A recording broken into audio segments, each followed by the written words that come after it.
ভাই ও বোনেরা, আজ আমি আপনাদের সামনে একটি গল্প শোনাব। একটি গল্প যা আমাদের চোখ খুলে দেবে, আমাদের হৃদয় কাঁপিয়ে দেবে এবং মনে করিয়ে দেবে আল্লাহর সঙ্গে শিরক করলে কোনো নেক আমলই আল্লাহর দরবারে গ্রহণযোগ্য হয় না। একটি গ্রামের নাম আবদুল্লাপুর। এই গ্রামে একজন যুবক ছিল, তার নাম ইমরান।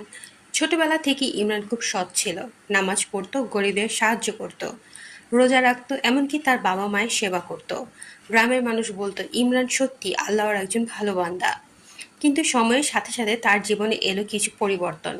গ্রামের কিছু লোক তাকে বলল, তুই যদি অমুক পীর সাহেবের মাজারে মানত করিস, যদি ওখানে গিয়ে ফুল দিয়ে আসিস, তবে তোর ব্যবসা ভালো চলবে, তোর কাজ সফল হবে।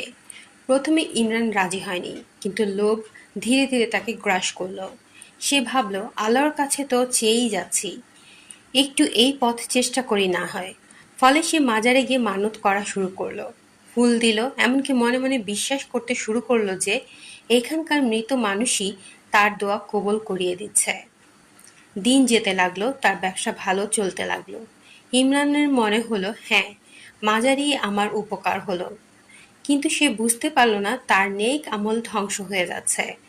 কোরআনে আল্লাহ তাআলা বলেন, এটা এই জন্য যে তারা আল্লাহ যা নাজিল করেছেন তা অপছন্দ করছে, সুতরাং আল্লাহ তাদের কাজ নিষ্ফল করে দেবেন।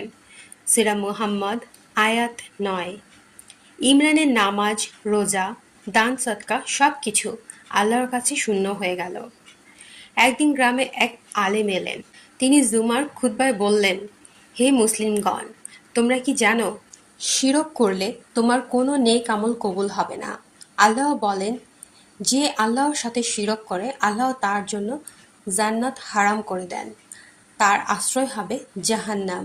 সূরা মাদিয়া আয়াত ৭-২। ইমরানের বুক কেঁপে উঠল, সে কান্নায় ভেঙে পড়ল। বুঝল এতদিন সে ভুল পথে চলেছিল। সেদিন রাতেই সে আল্লাহর কাছে তওবা করল এবং প্রতিজ্ঞা করল, শুধু আল্লাহকেই ডাকবে, শুধু আল্লাহকেই উপাসনা করবে। প্রিয় ভাই ও বোনেরা, গল্পটি আমাদের জন্য একটি শিক্ষা। আমরা যতই নামাজ পড়ি, রোজা রাখি, দান করি, যদি আল্লাহর সঙ্গে শিরক করি তবে সবই বরবাদ হয়ে যাবে। শিরক হলো সবচেয়ে বড় জুলুম। আল্লাহর দরবারে কোনো সুপারিশ, কোনো মাজার, কোনো মৃত মানুষ, কোনো দেবতা কেউই আমাদের উপকার করতে পারবে না। আমাদের একমাত্র ভরসা হলো আল্লাহ রাব্বুল আলামিন। তাই আসুন আমরা প্রতিজ্ঞা করি, কখনো শিরক করব না, শুধু আল্লাহর উপরে ভরসা রাখবো।